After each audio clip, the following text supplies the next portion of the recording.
I think we'll go ahead and get started. Nice to see you. On behalf of the College of Public Health and Human Sciences and the Halley Ford Center here at Oregon State University, along with the Oregon Parenting Education Collaborative, I'd like to welcome you to our very first seminar for this year's Oregon Parenting Education Week. And Governor Tip Hopper has signed a proclamation that we are recognizing Oregon Parenting Education during this week, and there are activities going on throughout the state. Several communities have had proclamations signed by their local mayor or local commissions. Others have had events like children's art contests down in Eugene. There's been letters to the editor. And it's just an important time for us to come together and promote the importance of parenting and parenting education in our state. So for our first seminar, we have Dr. Stephen Bavolek with us, and he is recognized for his work in promoting nurturing parenting attitudes and skills for the prevention and treatment of child abuse. During the last 27 years, he has authored and validated family-based parenting programs, assessment inventories, school curricula, games, videos, instructional aids, and training materials, all designed to enhance the lives of individuals and families going through nurturing. Dr. Bavolek has received numerous international, national, state, and local awards for his work. He's conducted over 1,500 workshops and has appeared on more than 70 radio and television talk shows, and has published numerous books, articles, programs, and newsletters.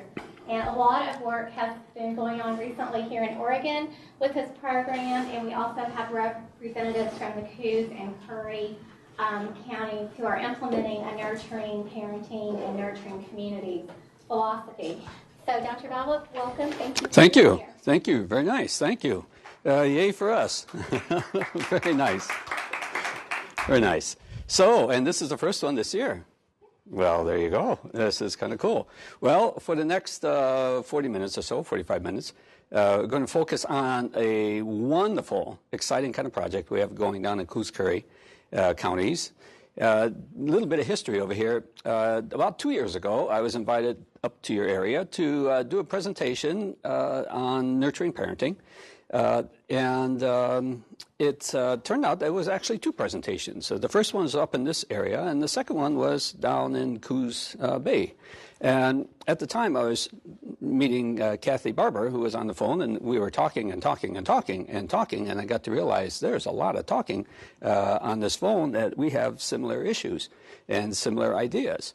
So she invited me down to do a workshop down in Coos, and it was exciting. And it was the start of a relationship that's now about 2 years old, having a chance to meet Laurie as well, and most of the Coos Curry community. So as we were chatting, and I was mentioning about nurturing, Cathy started telling me about, some of the issues going on in Coos Curry counties, and has been for some time. The depression, or should we say recession, hasn't been very kind to the southern part of Oregon over here. And so a lot of unemployment, like a lot of counties around the country.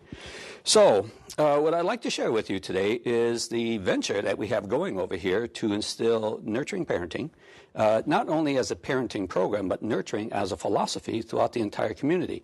So why Coos Curry? Well, Cathy was sharing with me some information about Coos Curry. The median family income is lower in Coos Curry counties compared to the state. Curry County's child poverty rate mirrors that statewide average, but Coos is at 22%. Unemployment in both counties is 12.5%. State average is 10%. Both counties have suffered losses in the mining, logging, transportation, and construction industries. More South Coast residents are living without health insurance compared to the state as a whole. Child abuse and neglect incidents in both counties increased between the years 2007 to 2009, while the state incidents remained stable. Youth in the South Coast region tend to report more alcohol and tobacco use than state averages. Greater than 1 out of every 4 deaths is tobacco-related in Coos County. 24% of pregnant women in Coos use tobacco, double the state rate of 12%, and diabetes rates in Oregon were the highest in Coos and Douglas counties, 9.4%. So all of that presents a challenge, not only a challenge in parenting, but also a challenge in lifestyle. Nurturing Parenting developed this program. I was born and raised in Chicago and been working with kids with problems for just about all my career. And along the way, around the 1970s, was working my doctorate, and at the time, child abuse and neglect was a phenomenon not really known quite broadly as it is today. As you go back historically and you look at children who have been maltreated, you go all the way back to the end of recorded history, and children have been maltreated. So if you look at this one population that's been discriminated upon forever, it's been children, and it still is that today. So when you go back and look at maltreatment data, and you go all the way back to the years in antiquity where infanticide was practiced, the systematic and ritualistic killing of children with permission by the parents, you get to realize that from infanticide all the way to the modern day, that a lot of the parenting practices that were used back then are still being used today. And so the challenge then is to look at some of these parenting practices that are really embedded in a perception of culture and a perception of reality. And people, it's the way they've been raised and the way they're going to continue. However, current research is suggesting that a lot of these parenting practices really are so detrimental to the overall health of a child, not only the physical health, but the mental health as well. So when I was a doctoral student back in the 70s, I thought, well, all right, so I'm going to be involved in child abuse. I really want to know what child abuse is. What is child abuse? And it certainly isn't something we're born doing or born with the condition, so it's something that's made. So we make our child abusers, and we make our abused kids. And so the concept was, well, I wonder what child abuse is, and how could I see child abuse? How could I see it, even in the light of all my subjective bias? You know, we like to think that we could offer an objective view, but objectivity doesn't exist within us. It's all subjective bias. And so when we do work with families and parents, and we say, well, that is or that isn't something, well, it depends on what it is. Because like in the old Rorschach, you can take a look at the picture and three different people can see three different things. So child abuse has that variability about what is child abuse. My goal at the time was to create an inventory to assess beliefs about child abuse.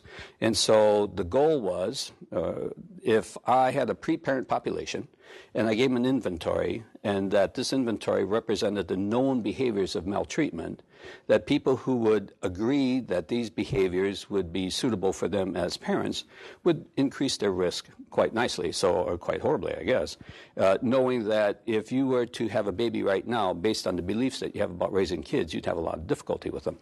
The adult adolescent parenting inventory, which started out as my dissertation, is now the most widely used parenting inventory in the country, in all different languages. So just in case, students, if you think a doctoral dissertation won't take you anywhere, it did me, left the university system and been on the road for 30 years. So that being said, as I would teach people how to assess high-risk parenting beliefs, and we did quite nicely, what I would leave them with is a whole group of people who are now high risk, who now we have evidence are high risk, but there was no intervention. So when I was in Wisconsin at the university up in Eau Claire, the National Institute of Mental Health funded a nationwide project, actually, that was going to focus on creating an intervention. And that intervention happened to be called, as I called it, the Nurturing Parenting Program. My view about parent education, I wanted to know, well, what happens to people along the way that gives them this ability to start maltreating? Is it part of our nature to do this? And so I've spent years and years and years examining, well, what is the nature of a human being? And one of the things that we know the nature of a human being is that we're born predisposed to form and sustain long-term positive relationships. And that maltreatment is something that we learn. All right, so simply, if we can learn it, well, it can be unlearned. And if it can be unlearned, something new could be learned. And so nurturing as a philosophy is not only a parenting practice, but it's a lifestyle practice. And so one of the ways that we are able to impact Coos and Curry counties is that it's not only here's a way to raise your kids, but here's the way to be with your partner, and here's a way to run a business, and here's a way to interact with your neighbor. And here's a way to be, and so that we're going to take the very characteristics of who we are by our nature, and we're going to implement that. And so one of the nice aspects that we've done in nurturing parenting is to create a model that goes from preschool all the way through high school, and from being an adult in raising kids to having relationships, to having a workplace. So it's a comprehensive philosophy. And if you ever wanted to find out how to implement a parenting strategy in a community, make it widespread, make it so that everyone can get involved. Nurturing is a philosophy, and what it entails is empathy, self-worth, self-awareness, empowerment, and dignity. It's also a way of life that promotes healthy ways of getting one's needs met: social, physical, intellectual, emotional, spiritual needs, or our spices of life. The philosophy of nurturing adheres to the principles of nonviolent compassion, because there are people who speak compassion, but with compassion there's a lot of violence. Violence because of their background, violence because of their religious affiliations or beliefs, violence because of their culture. So we're nonviolent compassion. We're not going to hurt anybody we're not going to hit anybody because we love them. We're not going to hit them. And so when you look at nurturing, nurturing is zero violence, no violence. No physical violence, no emotional violence, no sexual violence, no violence at all. And even if you were to think about that concept and go back into the antiquity of life over here, you can see the sages forever have been talking about nonviolence. So the prophets of nonviolence have been around for thousands of years. We here in modern day society just have had a difficult time doing this and trying to raise kids nonviolently. So the philosophy is also very congruent with the basic nature of who we are. We don't have to do much to change our nature. Our nature is very compatible. It is, in fact, our nature is a nonviolent nature. So, but the absence of violence has to be something else. You just can't say, quit doing things. Our drug philosophy, say no to drugs and say no to all these things, never talks about what to say yes to. And if you have children, here's a good strategy for you. Next time you're with your kiddo and say, oh, and by the way, if no is to crack cocaine, what's yes to? And if no is to drugs, what's yes to? And watch them look at you like a little puppy because most people don't know what yes is. We do a very fine job teaching the philosophy no. We are very poor at teaching yes. And so child abuse is no, and yes is nurturing. Nurturing programs celebrating 30 years of service, if you will, are evidence-based programs that engage the entire family in the learning process in parenting beliefs and practices. Now, the entire family may be hard to get, but you know what? It's when you get the entire family, you have the strongest and the most robust way of changing behavior. Single parents not really going to do much as good as the entire family, if you will, both parents and kids. Programs are age-specific to children's development as well to the developmental capabilities of parents.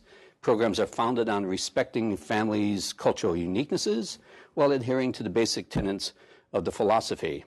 Programs are used by departments of social services throughout the country as treatment. Military installations worldwide who house our warriors, all 4 branches of the military, use the Nurturing Parenting Program in their new parent support program. And I get to travel all around the world to different military installations and teach them how to be nurturing. I think that's kind of fun, actually. I was just on my way to South Korea until North Korea made it an issue. And all of a sudden it's like, well, we'll invite you back later because our neighbors may not be nurturing. And I thought then, well, I really should go. And now, more importantly, maybe I need to go to North Korea and tell them that'd be nice. Nurturing programs are used throughout the U.S. And the entire West Coast region. So you can go from Canada all the way down to Mexico. And in the West Coast, the whole region is quite familiar with the nurturing program. So a basic tenet of the philosophy of nurturing is that healthy and compassionate men and women are the basis for providing nurturing parenting for their sons and daughters. It's like you can't be a mean person and try to be a nurturing mother. You can't be a mean woman. So that role, parenting is a role. It's something that you do, and it's something that you do when you're with your children. Being a partner is something that you do when you're with your partner. Being a student is something that you do when you're sitting in class. But what about all the other times? Well, about the other times when you don't have any roles, that when you're walking down the street footloose and fancy-free, and you're with yourself. Well, nurturing is that philosophy that says, I want you to take care of that self that you have. because that self is the most important part in helping somebody else's self grow up to be healthy and kind and compassionate. So, based on the fact that if we're going to work with changing behavior patterns of parenting, we're going to work on changing lifestyle patterns over here. The same is true with kids. If you want yourself a really sweet little son and a daughter, well, sons and daughters are made from boys and girls. And so we're going to treat with respect this little boy and this little girl, and this man is going to be nice to this boy, and this woman's going to be nice to this girl.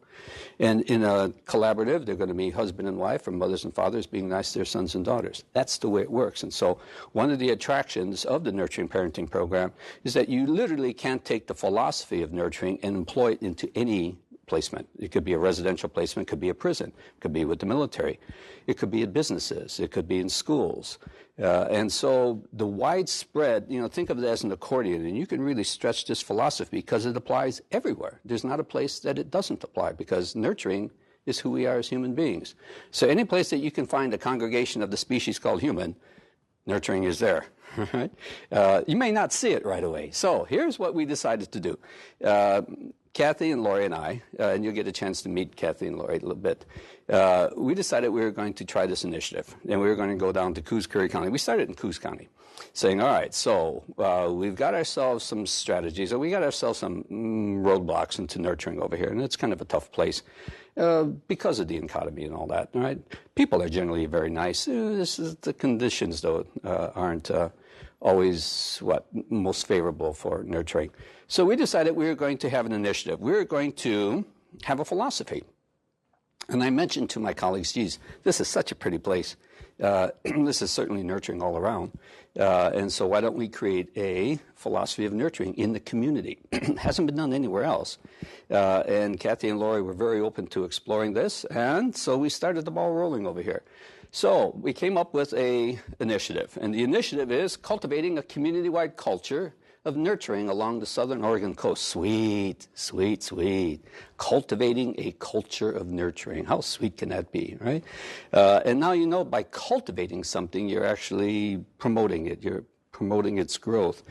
And it doesn't take much, because we're already born predisposed to be nurturing. All we just need is someone to kind of put the water to the seeds, and away we go. We were thinking our project goal was to promote the philosophy and practice of positive nurturing as a community theme. Imagine this. Now that you have a community theme, nurturing is us, random acts of nurturing. Nurturing is spoken here. Oh, how fun is that, right? And that as a community theme, we're not only going to go into the parents' and families' lives, but we're just going to make it very broad. And that every form of life was going to be involved, if you will, from animals all the way through the oceans and through the humans, going to be involved in being nurtured. To engage the support and involvement of the professional, business, and faith communities in actively promoting the community theme of positive nurturing. So what would be an initiative without businesses being involved? And what would be an initiative without the faith community involved? And what about the professional community, as well as families? So this just isn't about helping families. This is helping families in its most broad perspective. We're also looking at promoting nurturing as a way of life among families, offering evidence-based nurturing parenting classes, prevention, treatment, and intervention. Nurturing programs are evidence-based programs, and they're really well-founded from a research perspective as having a very positive impact in changing people's beliefs. I do a lot of work with social services, and so a lot of the times the nurturing parenting programs are used for court-ordered families, doing some longitudinal follow-ups, finding out that families indeed not only change their lifestyle, but it perpetuates itself over time. And so when you start doing that, you reduce the rates of recidivism. And recidivism is people who obviously are doing something and have some kind of treatment, and when over time you find them coming back into doing the very thing that they were doing. Nurturing has a long-term process, because essentially what it does is it develops the very characteristics you and I already have, right? So we don't have to go out and develop something new. All we have to do is allow those characteristics to manifest. because they're already part of us. And it's an interesting way of looking at parenting, isn't it? Incorporating positive nurturing practices in schools by conducting teacher nurturing training. One of the most exciting things we're doing is going into the schools and teaching teachers how to be nurturing. Now, you can recall some of your early elementary school years, and you were probably thinking, where was this guy when I was in school? Well, I was asking the same thing when I was growing up in the parochial school in Chicago back in the 50s. That was a mean time. That was mean. They had all kinds of ideas about beating things in and beating things out of people. And I'm thinking, oh my, there are some days I thought the streets of Chicago are a lot safer than some of these halls walking down over here. Oh my goodness, they'd come up with rulers and yardsticks and everything else and pulling hair and me out, thinking, oh my goodness gracious. I often think that some of the teachers were actually parolees that they had just doing a practicum with middle school kids over here. Incorporating nurturing skills training in the children's curriculum from preschool to high school. Here's a cool thing. We're going to institute nurturing in preschool. Then we're going to teach children all about nurturing. And we're going to teach their parents about nurturing. Then we're going to do it with the teachers. And then we're going to do it with kids in schools. And then what's going to go outside? We have nurturing classes going on in prisons. I kind of like that idea. Nurturing classes with the military, I like that idea too. Every once in a while I sit in my rocking chair and think, Marines, nurturing. Marines, nurturing. I just get a smile. I just get a smile because normally when you look at Marines, when you think about Marines, you typically don't think about nurturing, but fine people, very fine people. So we have a 10-step. We have our own 10-step process over here. All right, so step number 1, we're going to create a community-wide theme, and we did. And at the same time, we were going to form a community-wide coalition, and that coalition was going to support and promote the initiative. Nurturing Community Coalition was formed, representing diverse community groups, create and disseminate a basic theme, cultivating a community-wide culture of nurturing. So we're in the process now of developing posters and handouts and various things and letting people know that such a thing exists over here. We're going to develop promotional informational materials describing the project, and we've got some over here, and you were handed out some. So the first thing to do is to develop our theme. Second is to educate the community on the purpose and the goals of the initiative. So what do we know? We're going to hold community meetings, and we have been doing so on a regular basis. PTA, PTO meetings, describe informational flyers, articles, local newspaper. So get the word out that something new is happening in Coos County Curries, in Coos Curry counties. And that is, there's a new theme going on. And it draws a lot of attention. It draws a lot of attention. Nurturing is not a word that you hear a lot. And to have something called nurturing as a philosophy is quite interesting. Number 3, to educate professionals and business communities in the philosophy and practices. So of nurturing, so here's the goal. It's not only to, again, to create a program that parents can use, but it's to create a program and a philosophy that businesses can use. We met with the Chamber of Commerce, attended some chamber meetings, and to get the chamber involved in supporting it, we're working in some kind of collaborative way of building the theme of Coos County, at the same time introducing nurturing. We meet with the medical community, school personnel, members of the city council, explain the initiative and gather support. And again, my 2 colleagues will share with you in a bit over here their success in doing all this. And it's absolutely fabulous. It didn't take a whole lot. Once you get a theme going, it's a little bit like the snowball effect. It starts picking up speed. And who doesn't want to support the concept called nurturing? It's just like even nurturing. Nurturing as an idea. Nurturing in the medical community. Nurturing in businesses. Step 4, we're going to discover and create ways the professional and business communities can cultivate nurturing.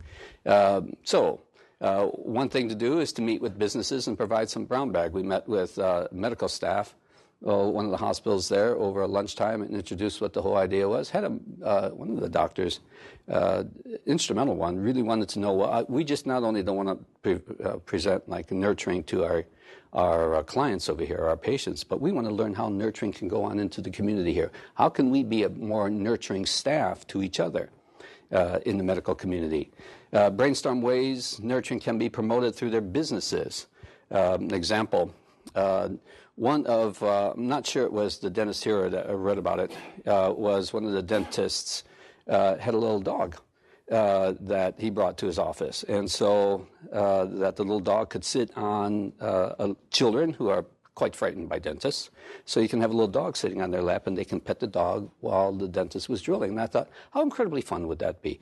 Have a big old golden retriever in your dental office over here and come by and start petting the golden while they're taking out some teeth of yours or fixing it. All it just takes is a little bit of thinking outside the box. You know, what would you need in the dental chair to feel a little bit more comfortable? And if you were a dentist, putting yourself in the client's position over here, that's called empathy. And that's saying, well, if I were in this position, what would I need? Maybe a golden retriever. Number 5, offer nurturing parenting instruction to families who want to improve their parenting. We do have in Coos County, we opened up a family nurturing center, which was a preschool. Again, Laurie will tell you more about that. You know, having a structure or having a preschool and then changing its name to a family nurturing center also provides a sense of grounding. When I left the university back in Wisconsin and wanted my own private nonprofit, I opened up something called the Family Nurturing Center. I was in Park City, I was in Wisconsin at the time. The Family Nurturing Center is, again, focused on having the philosophy of nurturing. And the practices of nurturing. And soon, as I was going around the country, other people say, well, can I have a family nurturing center? And can I have a family nurturing center? It's like, sure, of course, join the parade. And so there are about 30 family nurturing centers now, literally around the world. And it's not a franchise. I'm not into McDonald's, but it's a collaborative, it's an independent association of people who are embracing the concepts of nurturing parenting and who have that anchor in the community. As a way of saying, yes, we believe in nurturing as a parenting philosophy and as a way of life. Step 6, we're going to offer nurturing parenting instruction to families referred or ordered to attend classes. Do a lot of work with Child Protective Services. And the families who come to CPS identity are families who are definitely in need of parenting programs. But you know, it's think of a medical model over here, and so it's not that all clients get the same medicine based on the severity of your illness. You might have strep throat, or you might have a tickle in your throat. Well, you're going to have a different diagnosis, and you're going to have a different medicine. So think about if you were in the bottom of a canyon and you were climbing out. It would take you a long time to climb out of that canyon. All right, now let's assume that you're halfway into that canyon. Well, it'll take you half the time to climb out, right? And let's just say you only went down maybe a couple hundred feet. Well, you're practically on top. Now think of that in terms of needs. The term we use now is called dosage. It's a medical term. Dosage are the number of lessons you're going to get based on your need. So the Cinderella phenomenon, where all shoes fit one person, i.e. all programs fit one individual, has never worked. Has never worked, actually. And so as we get more sophisticated, if I could, with assessments and through observations and et cetera, gathering data, know that you really are on the bottom of the canyon, and I can't possibly offer you something that's short and quick because it's not going to work. We have in Sacramento a project going that embraces the notion of dosage, where intervention or prevention, intervention, and treatment have different number of lessons. And in this agency, Child Abuse Prevention Agency in Sacramento, when people come into the door and they're assessed, they automatically qualify for 16 home visitations, 16. If your data show that you really are starting to spiral into some stressful parenting situations, you're going to get 26 home visits. And if the data show that you're already on the bottom of the canyon, you're going to get 55 home visits. And you think, now, who in the world would attend something that has 55 lessons? There's a whole lot of people in Sacramento are. Because the reality is that if you have something and you offer it to people and it's of value, you don't have to worry about them coming back. I get a lot of questions about, well, how do you keep parenting in the program? How do you keep parents in your program? Well, chains, of course. It's like, what do you mean? How do you keep parents? How do you keep people coming to school? How do you keep people in your class? You got to offer them something. And when you offer them something, they'll come back because they're feeling good. Once you cross that bridge of, I don't trust you, I kind of trust you, boy, I really trust you, right? And when they get to the other side of the mistrust to the trust, they're hard to go. In fact, they keep coming back all the time. And sometimes people complete a program, they want to do it again. It's fine. Mm-hmm. So when you look at 55 sessions, 55 lessons is where we're focused on. And the difference between a session and a session is what we're into right now. We're in a session right here. And when we're done, the session is done. Well, but what did you learn? All right? Learning is the lesson. Well, let's assume that I had listed some competencies. As a result of this session, you will learn certain competencies, which is the lesson. But what if you didn't learn the competencies? Well, too bad. You must not have been paying attention, as the old mantra goes, right? But let's just assume a different world now. Assume that you're in parent education, and assume that maybe social services is involved with you, and assume that you had a rough life. And that you want to learn better, you just have a lot of roadblocks in your way. But just say that it's hard to grasp this information. And what if the instructor said, at the end of the session, if you didn't learn the lesson, that's okay. I'm going to send a tutor home. I'm going to send a tutor home by you. Now, we did this program in Louisiana, most fascinating. All it just took was just some creativity among the decision makers. And so the way that program worked is that every session that you attended also had, every group session had a home visitation attached to it. And every lesson had specific competencies. And so that it might have taken you more than 16 sessions is what the group is. But you know what? Home visitations continued until you met all competencies. Now, isn't that sweet? Now, what if you went to a college class and it was rough? They were speaking a language you had no way of knowing, and it wasn't conducive to kind of asking for help. But what if you asked a college professor, what if you failed the test and the professor said, I can see you're struggling. I'm sending a tutor home. And don't worry about failing because you're not going to fail. That we're going to pass. It's going to take you a little bit more time. See, as an educator and psychologist, I've never been quite embracing the concept of failing education. I think that's the craziest thing humans have ever decided to do. Education is all about building a community, and that when you have people failing community, who's expecting that they will be out there in the charitable light trying to do something to help humanity? No, they're rough. They've been kicked out of education, kicked out of learning. When people fail parenting classes, and we say, too bad for you, you're going to lose your kid. Who invented that idea? That people can't be with their kids. It takes a long time. Huh? But for some families, we're going to be at this for a while.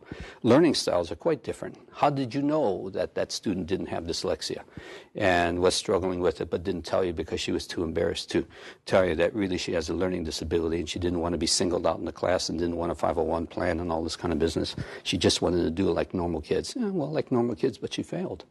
And so as educators and as providers of services, our goal is to provide a service. Our goal is not to fail somebody in providing a service. B.F. Skinner a long time ago said, if the student hasn't learned it, the teacher hasn't taught it. And I sincerely believe that. And so the whole notion of failing parenting, we're not going to do that. Nobody fails nurturing. Can you imagine that? You failed nurturing. Good luck to you. It's like, well, would you like your neighbor to fail nurturing? I don't think so. Step 7. We're going to offer nurturing education in community preschools. And my colleagues over here will tell you about how we're starting that process. When I was in Park City, we opened up a family nurturing center and had a preschool. And the preschool had 5 strands to it. It focuses on activities to promote healthy brain development, nurturing, careers, culture, and environment. Long before it was fashionable to do all these things back in the 80s, we had a 5-strand curriculum for preschoolers. They were learning nurturing. And I think that's a cool thing to learn. We also trained the preschool staff in implementing the program. And then we mandated, just simply flat out mandated, if you're putting your kid in my preschool, you will attend parent education.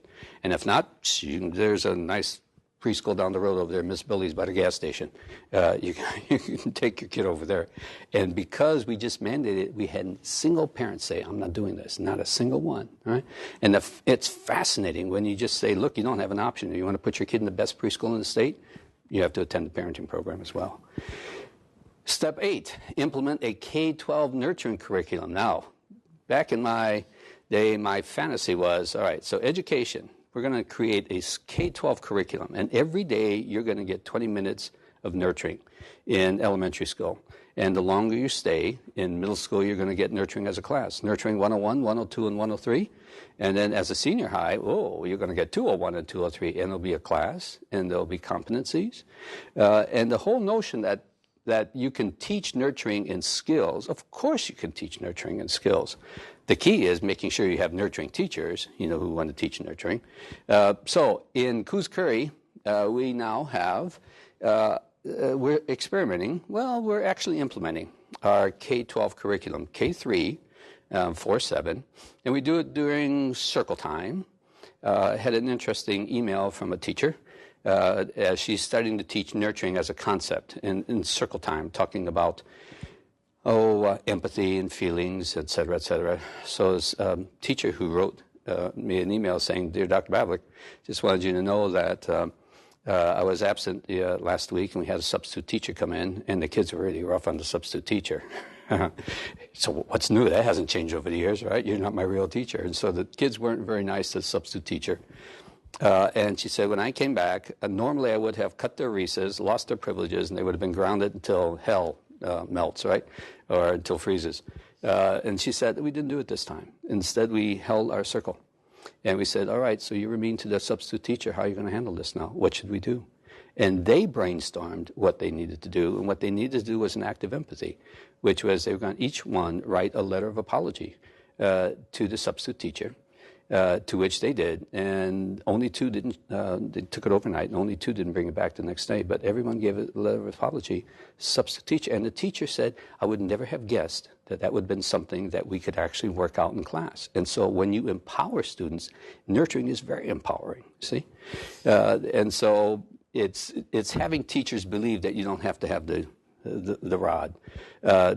Offer teachers who are parents the opportunity to attend nurturing parenting. I would love to have teachers who are teaching it be parents who are parenting with it, so that you just don't learn it as a teacher and then when you get home you turn it off, or as a parent you just don't learn it with your kids and then when you see your partner you turn it off. It's like we're just going to make it, a lifestyle over here, and it's something that you learn. Right? Step 9: implement nurturing parenting curriculums to families of school-age children. We're in the process now of developing that middle school curriculum. We also have a high school curriculum. And ultimately, the vision that I see and my colleagues see is that in Coos Curry, you're going to go to school and you're going to learn not only your mathematics and all the other stressful things, we're going to learn how to be nurturing, right? And we're going to learn how to manage your stress and handle your stress, as well as the teachers. Parents and children attend the program again in the evening. So here's the philosophy. Your kid goes to school, and he has this curriculum called nurturing. You and your kid are going to attend parenting classes in the evening. And those parenting classes mirror the content that your children are working with in school. I want to look at this in a comprehensive way. And then if your child has to go to a dentist, there's a golden retriever right over there that he can pet. If your child is going to the hospital, then the hospital staff. Then if your child is going to one of the stores, that one of the stores treat them gracefully. We're talking about in grocery stores and how to train staff in grocery stores. Usually when children have a meltdown in a grocery store, that's the worst thing. It's most embarrassing for the family. And then everybody gives the family stink eye. They do that in Hawaii, stink eye. And everyone gives stink eye to the family who's having a kid meltdown in aisle 3. Our fantasy is that we're going to train grocery store staff to be nurturing. And so when you have a meltdown in aisle 4, there'll be a code. It's like, oh my, aisle 4. And that staff go there and actually help the kid and help the parent. Doesn't have to be this way. It does not have to be this way at all. And it's like, well, how do you help kids in grocery stores? Especially when they're sitting in a cart looking at your belly button for the whole doggone trip over here. Well, turn the cart around. let the kid be in the front of the caboose, right? Let the kid be the engineer, and you just push it from the neuro side, and then take them through the cart saying, okay, we're going to stop at railroad station, peas, okay, pick out the peas, put them in, all right, Mr. Engineer, good job, let's go someplace else. How incredibly fun is that? And all of a sudden, it's like, what kid doesn't want to go shopping now? Because they're going to put on their hat, and they're going to be riding in the front of the car, and all kinds of fun things. And then step 10, teacher nurturing training. So we've been doing it in Coos Curry, primarily in Coos. Teacher nurturing, TNT, very powerful approach, that you can teach nurturing to teachers and their kids and their parents. Again, we have a K12 curriculum. I developed this many years ago. My colleague and I are redoing it. Many years ago, I tried to get K12 curriculum into any public school. No way. I can go into any asylum or any institution or penal institution, and they'll take it. Any residential, any kind of place but public schools never had any time for it, except the U.S. embassies years ago. All the schools at the U.S. embassies purchased a nurturing program for their schools. I just having a hard time getting into public schools until I met my fine colleagues in Coos Curry and all the people there saying, come on, we can do it over here. So with that, I'm going to leave this slide. I want you to meet my colleagues over here, Laurie Potts and Cathy Barber, and for them to give you more information about the project going on in Coos Curry. Colleagues? Are you ready? Okay, and so we have to hold the mic and pass it on. Okay. My name is Laurie Potts. I'm the Childhood Education Director at Southwestern Oregon Community College and resident of Coos Bay, Oregon. And I have a 5-year-old granddaughter. There's my impetus to carry this work forward for the next generation. But I want to introduce you, or let Cathy introduce you to herself, because I want her to speak about this. She's really been taking the lead on this project. And she's got some notes even. So just in case I go blank. Click that on you. No.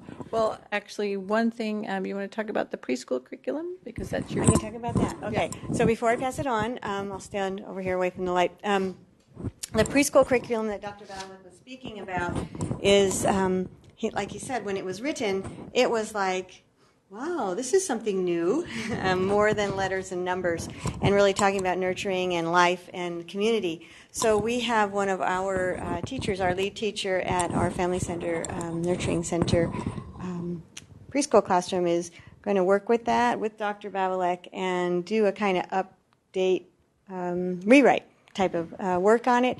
And then we also have been just... our newest project is we have a nurturing center. And so the nurturing center came through our child welfare connections. And the families that are coming there, of course, are families and children who've been through some traumatic events in their lives. And so we are going to be implementing that nurturing curriculum with that population. And if we ever can work it the way we want it, we'll be doing some evaluation. But in the meantime, we're doing some informal evaluation because we really want to address the fact that this nurturing is not just one of those nice, warm, and fuzzy things that people do, that it really makes a difference, that it helps children's brain develop in a way that helps them to be competent and capable, and that it will actually help them to be more successful in their lives, their futures, and their education. So we believe it, we know it, and we really want to move it forward. Thank you. Cathy Barber.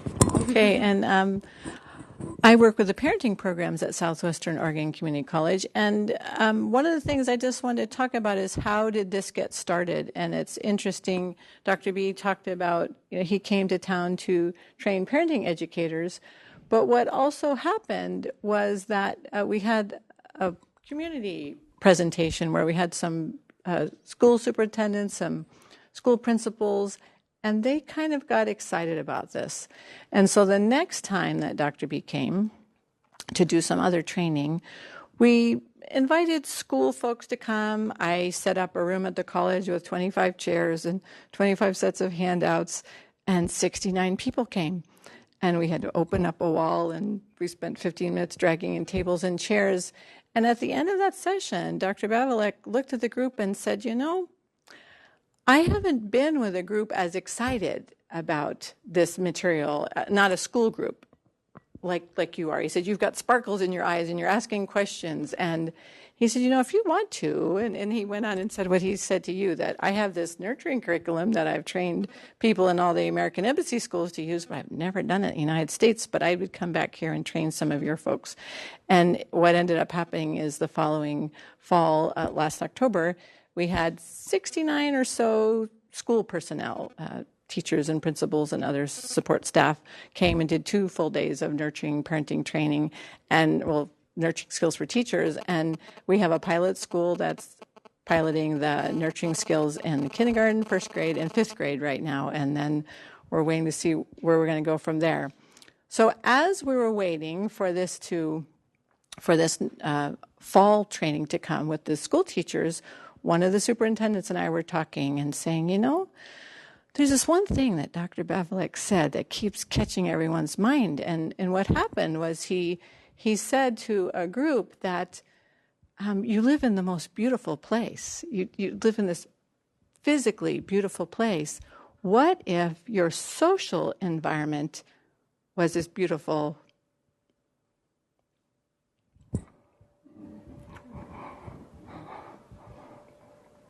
Sorry. As your physical environment. Sorry, that catches me.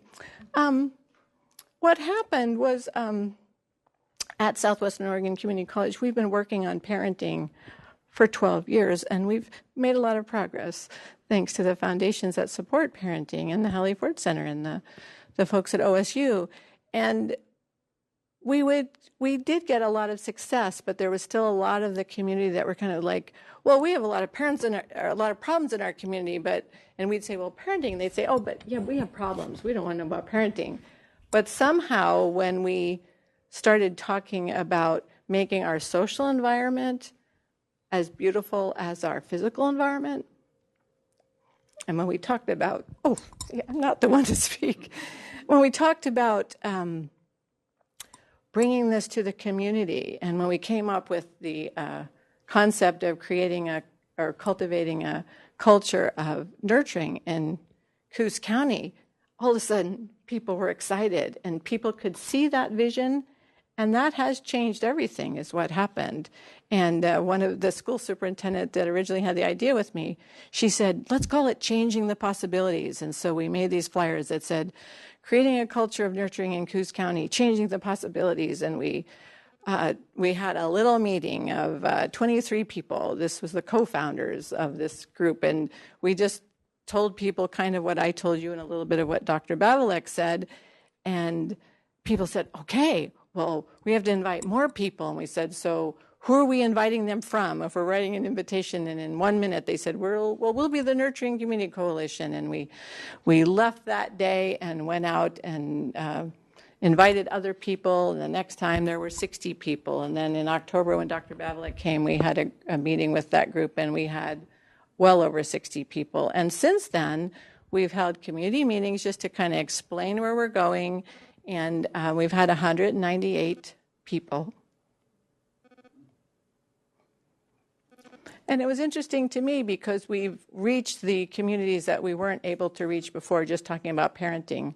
We've had 2 county commissioners and a judge and the Chamber of Commerce folks and the police chief and ecumenical ministries president, and lots of folks who can hear this message who were not able to hear the way we were packaging our previous messages. And so we're getting the parenting message out and the nurturing message out, along with also just motivating a community. And so now what we have, we have some samples here that you can look, but we're creating posters, and the businesses are talking about, we're going to have these posters in the community in their businesses with these nurturing messages.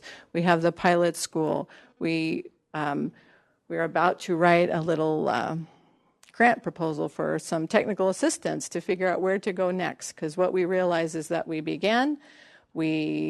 brainstorming. We invited everyone we've ever met to come into these meetings, and we've had so many people come from so many diverse places, and then we found out that we know how to do programs. We know how to begin programs. You write the RFP, and there's a pattern, and it fits into a structure.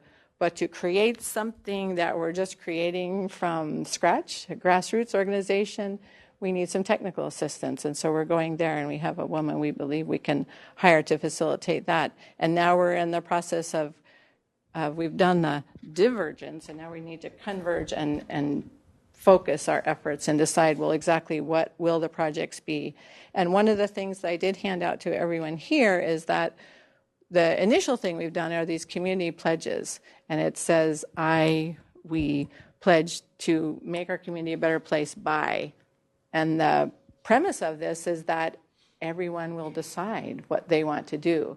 And Dr. Bavolek gave us an example when he first spoke to the teachers. He said, well, what if the first grade teacher takes all their first graders out and they go for a walk to look for all the positive things in Coos Bay? And they come back and they make a list and they send it to the newspaper and ask the newspaper to print it. And it's just that kind of a thing, that a family could choose what they could do to make it a better place, business, the medical community. And we did have one other meeting with Dr. B where we had, about 90 people at the Culinary Institute at round tables, and each table would talk and decide, well, what could they do in their own sphere of influence? So that is kind of the method. And so I think what we need to do is have some time for questions. I don't know if you have questions for Dr. Bavolek or for any of us. Yes, and also, if someone is watching on live stream, they can type a question into the chat box, and Michaela will see it, and she can share that too. But we can start with questions from... Okay, are there any questions for any of us? So I noticed on the newspaper article that you have there why businesses would be interested in promoting this. I think Dr. B would be the best to explain that, but what's that? Why would businesses want to be involved? But I will tell you why our Chamber of Commerce wants to be involved is our local medical group says they spend millions of dollars each year trying to recruit doctors to come to little old out in the nowhere Coos County, and they come and they say, well, look at do I want to raise my children here? Is this the best place? We want it to be a more growing, thriving community. The businesses do, so that businesses and professionals will want to come there. Do you have something else to say about that? About businesses, there's an interesting study going on. It's called the ACE study, Adverse Childhood Experiences. Are you familiar with it? It started in San Diego and it's moving its way north, which is simple survey. It's 10 items, and they listed 10 adverse childhood experiences, aversive childhood experiences. Dr. Fleeny and his group down in Kaiser Permanente Hospital down in San Diego is finding that there's a relationship, as we've known for a long time, between the number of adverse childhood experiences you've had and health problems. And so the business community, like so many other communities, wants to be productive and has a production quota, et cetera, but they also want people who work for them to be productive. One of the things that child abuse and neglect does very well is make workers unproductive because simply they're either mentally challenged by issues that are going on in their families, they're being beaten or harassed on a regular basis, both women, domestic violence situations. I mean, the DV, domestic violence field, is very much aware of when domestic violence is in a particular household, that it really does affect the performance of workers in any business. And so it's a losing business proposition, if you will. Now, I don't mean to sound like business is insensitive to the fact that human beings are being hurt. But if you really wanted to look at the most productive and successful businesses, they also have the strongest caring attitude, if you will, about their families. Same thing is true with kids. When kids are not being abused, they do better in school. So there's all kinds of things to learn from why maltreatment impacts the environment in such a negative way. Other questions that are about anybody? Okay, well, we're about time over here. We've got some catalogs over here about the Nurturing Parenting Program if you're interested. Well, this was a fun deal. You guys were very quiet. This is not normal students here. It's like just very quiet. I think the TV camera scared you, didn't it? Didn't want to ask questions. Well, thank you very much, and thank you for the opportunity to come, and yay for us. Nicely done, group. Thank you, Dr. Bavolek.